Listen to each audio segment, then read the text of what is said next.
Dear Kuya Poy, ako po si Rhea, 28 years old, taga dito sa Bulacan. Isa akong empleyado sa isang private company.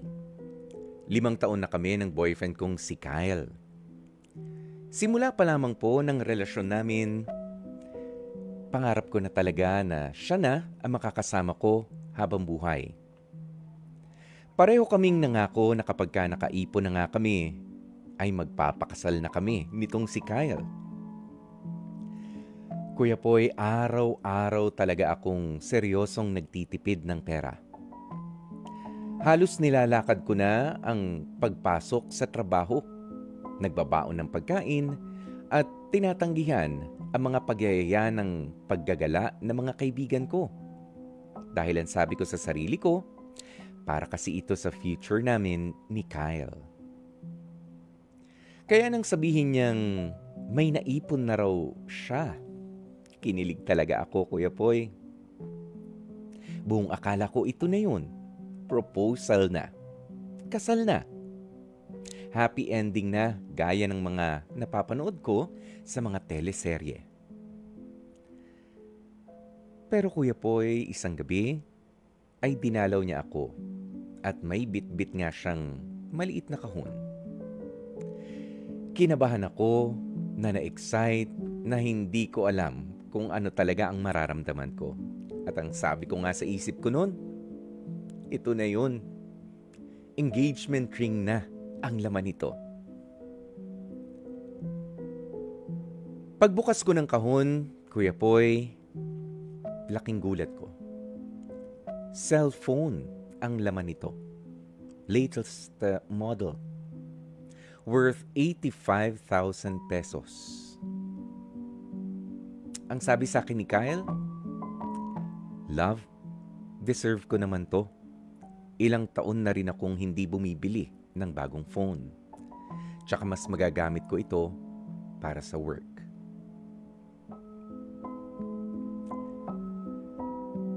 Yung halo-halong naramdaman ko na hindi ko maintindihan, Kuya Poy, ay parang nabigyan ng konting linaw.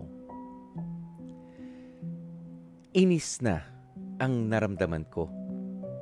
Pero, ngumiti pa rin ako. Ngiti lang, pero sa loob-loob ko ay parang may nabasag sa dibdib ko. Hindi ko alam kung selos, hindi ko alam kung nasaktan ba ako sa ginawa niyang yun, pero alam kong hindi kasi ako cellphone. At mas kailangan ng relasyon namin ang commitment at hindi upgrade. Lumipas sa mga araw, Kuya Poy, ay napansin ko na mas madalas nang nakatutok si Kyle sa kanyang bagong phone kaysa sa akin. Minsan nga, alam mo ba, Kuya Poy, gusto ko nang tanungin si Kyle kung ako pa ba ang gusto niyang makasama sa future niya o si Siri na.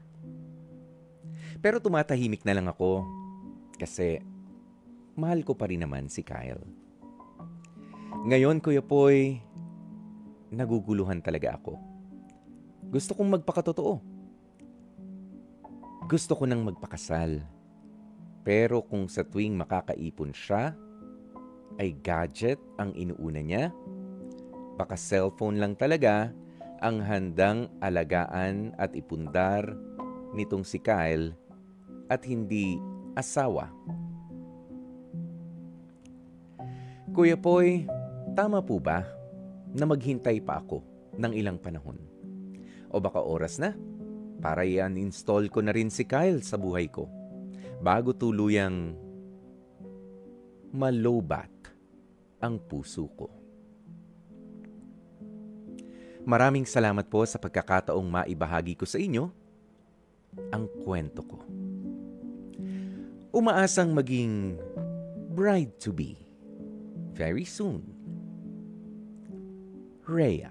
At eto na nga po, napakinggan natin ang kwento ni Rhea na talaga naman kung mag-ready para sa kanyang pagpapakasal, 'di ba? Umpisa pa lang gustong-gusto niya na talaga si Kyle. Wala naman ho talagang question kung gaano niya kamahal itong si Kyle at hindi rin naman po natin mapagdududahan itong si lalaki o si Kyle na mahal niya rin naman itong si Rhea. It's just that parang parang nasa ibang pahina sila sa kanilang relationship dahil itong si Rhea, naku, naalala ko ang aking yumaong ina, kapag sinasabi niya, ano ba yan? Kaasa-asawa na. Excited nang magpakasal. 'Di ba? Kaasa-asawa na. Wag naman. Yung mga ganyan nagmamadali na. Alam mo, Rhea, take it easy. Relax. Kumalma ka muna. Alam mo, kaya ka siguro nagkakaganyan, napapatanong sa amin, kailangan ko pa bang bigyan ng konting panahon itong si Kyle para tanungin niya ako kung magpapakasal na kami. Kasi nabasag yung inaasahan mo. Oo, pero hindi naman yata tamang isipin na hindi ka naaalukin ng kasal nitong si Kyle sa ganitong kaaga pa lamang sa inyong relationship. Okay? Pero bago tayo magpatuloy, ito na muna ang ilan sa mga reaksyon ninyo, no? Sabi ni Teresita, para sa akin, kakausapin ko ng heart to heart. Itong si Kyle, tatanungin ko siya kung ano ba talaga ang plano niya sa aming dalawa. Mahirap kasing naghihintay ka pero at the end of the day, wala pala kaming patutunguhan sa relasyon namin. 'Di ba? I think it's too early to tell, 'di ba? Na wala nang patutunguhan ang relasyon dahil lang bumili ng mamahaling cellphone itong si Kyle. 'Di ba? Wag naman din ganun, Rhea. Mind you, sinabi niya naman sa'yo, deserve ko naman to. Matagal na akong di bumibili ng cellphone na makakatulong ko rin naman sa trabaho. And tanggapin natin yung katotohanan na ang ilan sa mga trabaho natin talagang kailangan merong pag-upgrade ng mga gadget. Ngayon, ang problema dyan, kapag ka ba annual o kaya naman ay twice a year kung magpalit na ng cellphone o ng gadget, mag-upgrade, itong si Kyle, yan siguro problema. Luho na ang tawag dyan. Yung hindi pa naman sira. Di ba gumagana pa naman? Gumagana pa, palit na ng palit, gastos na ng gastos, baka nga pansarili niya pa lang yung kanyang iniisip. But it doesn't necessarily mean na wala siyang iniipon, wala siyang preparation para sa inyong future. 28 years old ka, Rhea. Okay? Magkasing idaran lang naman kayo nitong si Kyle. Bata pa yan kung tutuusin. Unti-unti nyo palang nire-reap pinipitas ang mga bunga ng inyong pagpapagal, ng inyong pagtatrabaho. 'Di ba? Huwag mo namang ipagdamot. Hindi lang kay Kyle. Yung pagbili niya ng cellphone, wag mo naman sitahin yun. Hindi lang yun, pati ikaw, Rhea, meron akong nakikitang mali 'Di ba? Sabi mo, nilalakad mo na mula sa bahay ninyo hanggang sa trabaho mo. Kung praktikal na lakarin dahil malapit lang naman talaga, okay. Pero kapag ka naman napakalayo, halimbawa taga doon ka sa amin sa Marikina, ang pasok mo ay sa Mandaluyong, mahirap-hirap na lakarin yan. Talagang sakripisyo yan. May traffic pa, meron pa. Hindi na rin pati malusog yan sa katawan mo kapag ganyan namang kalayo. Okay? Wag mong titipirin yung sarili mo. Tapos sinasabi mo pa, tinatanggihan mo yung mga friends mo. Sa mga pagyayaya nila, na mga pagkikita-kita, sa mga paggala, ganyan. Ano bang tingin mo sa pagyayaya ng mga friends mo? Wala ba kayong nabibuild doon? Gastos lang ba talaga yun? Syempre, meron kayong mga pagkikwentuhan doon, merong hilahan pataas, 'di ba? Merong mga opportunities na nagiging na bumibisita sa ganoon. Malay mo naman, meron kang isang friend na, naghahanap ako ng ganito. 'Di ba? Ganito, halimbawa, accountant ka. Ayan, paki-manage mo naman. Di may racket ka pa sana. Hindi ka uma-attend. Hindi ka uma-attend doon sa trabaho. 'Di ba? Mas better yung offer sa'yo. Papaano yun? 'Di ba? O kaya wag masyado kang nakatutok doon sa kasalan na agad. Eto naman si Gail Enriquez, ang sabi niya mahirap ipilit yung gusto mo, Rhea, if you're not in the same page. Yun nga ang sinasabi. Mas masarap yung may pagkukusa ang boyfriend mo. Kung atat ka na talaga, maghanap ka na lang ng iba. Tandaan, mahal ang annulment, mahirap mapasubo sa buhay. Ikaw din. Mas mahal po ang magpa-anal kesa sa magpakasal. Yan po ang katotohanan. Huwag kang atat, Rhea. Yan nga ang sabi ni Gail. Sabi naman ni Jennifer Fernando, humopya ka naman sa parting yon, Rhea. Oo nga. Masyado mong inasahan. Ay, meron ng maliit na karton. Ito na. Tapos cellphone pala. Ipinakita lang rin ni Kyle yung kanyang achievement kahit papaano, no? Na makakatulong sa kanyang pagtatrabaho. Pero alam mo, dapat naman talaga, na wag tayong magmadali na magpatali. Okay? Ayan, wag magmadali na magpatali. Wag magmadali na mag-asawa agad. Okay, yes, seryosohin natin yung para sa future natin. Tama ka doon, Rhea.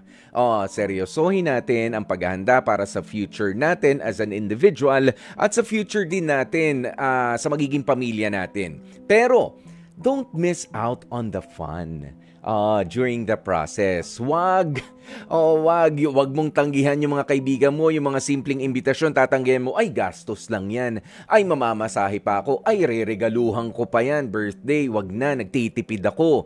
'Di ba? Yung mga imbitasyon ng pamilya, 'di ba? Napunta tayo sa ganito, ay wag, kasi ayoko. Remember yung mga experiences natin nung bata tayo, ay baka kahit may pera pa tayo, pag matanda na tayo, hindi na natin kayanin dahil tumanda na rin ang ating mga katawan. O kaya naman, hindi na willing yung ating mga gusto makasama dahil baka sabihin nila, ay nagpabalik-balik na ako sa Boracay. Kabisado ko na lahat yung na mga hotel dyan, natigilan ko na, friend. Ayoko na dyan. Dito na lang tayo, kapi-kapi na lang. Tapos ikaw, dun ka pa lang di ba? Doon ka pa lang nagyayaya. Di ba? You may be ready financially, Rhea, sa pag-aasawa. Kung yan ang inaakala mo. Well, good for you. If you are financially ready na pumasok sa marriage. Pero hindi lang kasi yan ang aspeto na dapat ay ready ka. Doon lang sa punto na inilalayo mo ang sarili mo sa connection mo sa mga friends mo, sa family mo, para sa pagtitipid doon at sa paghahanda para sa magiging married life mo, that somehow is immature. Okay? Dahil ano't anuman ang isipin mo at ano't anuman ang gawin mo, in the future, kailangan mo na na-establish din ang magandang communication and relationship dito sa mga taong ito na nakapaligid sa inyo. Yung family niya, yung family mo, di ba? Your relatives, your friends. Di ba makakasalamuha at makakasalamuha mo pa rin sila. Masyado ka nakafocus sa inyong dalawa. And then after that, baka naman ikaw rin yung mauuna magsawa. 'Di ba may konting diferensya, ikaw pa ang mauunang manunumbat dito kay Kyle, ibinigay ko sa iyo ang lahat, hindi ko naglakad na lang ako mula sa bahay hanggang makapagtrabaho para lang makaipon sa atin. I mean, may konting problema na isumbat mo na agad yung mga bagay na yon. No. 'Di ba? Baka nga financially ready ka but you are not emotionally, spiritually, or even physically ready sa marriage. Kasi nagpagod ka na, hindi na healthy ang buhay mo, naglalakad ka, biruin mo sa trabaho para lang makatipid. Okay yan, exercise. Pagka talagang ang katawan natin ay nakapang-exercise mode.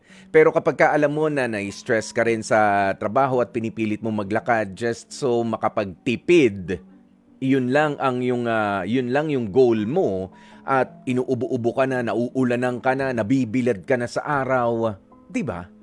Baka hindi ka na rin physically ready at hindi ka na healthy para mag-raise ng family. Wag naman sanang dumating sa ganung punto, Rhea. Wag OA. 'Di ba? Wag OA. Alam mo, yan yung gusto ko dito sa ating programa sa H2H. Hindi porke ikaw ang sumulat ay ikaw ang kakampihan ni Kuya Poy. No. Iaharap natin sa'yo kung ano talaga yung mga dapat mo rin namang maalala at baka marami ka na rin nalalampasan na mga bagay. Again, don't miss out on the fun. Habang papunta ka o hinihintay mo yung pag-aaya nitong si Kyle ng pagpapakasal. After all, ang sabi mo ay ngayon lang naman bumili nga naman itong si Kyle ng bago niyang cellphone na makakatulong niya rin para sa trabaho. Magagamit niya para sa trabaho. Okay? Pagka nga naging taon-taon, ang pagbili niya, problema. Pero kung hindi naman, at ngayon lang, 'di ba? Maghintay-hintay ka pa ng konting panahon. And please, wag naman sanang pahirapan mo ang sarili mo sa pagpasok mo sa trabaho.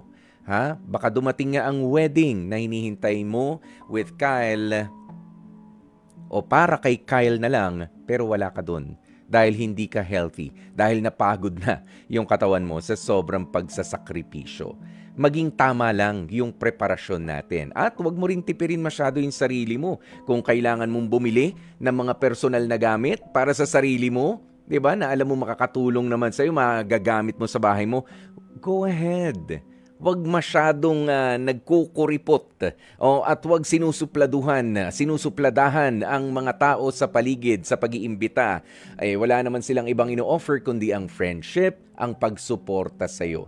Dahil kapag ikaw ay kasal na, darating talaga ang panahon na kakailanganin mo pa rin naman ng suporta ng mga taong nakapaligid sa inyo. At hindi lang kayo ni Kyle ang magiging mga tao sa mundong inyong gagalawan.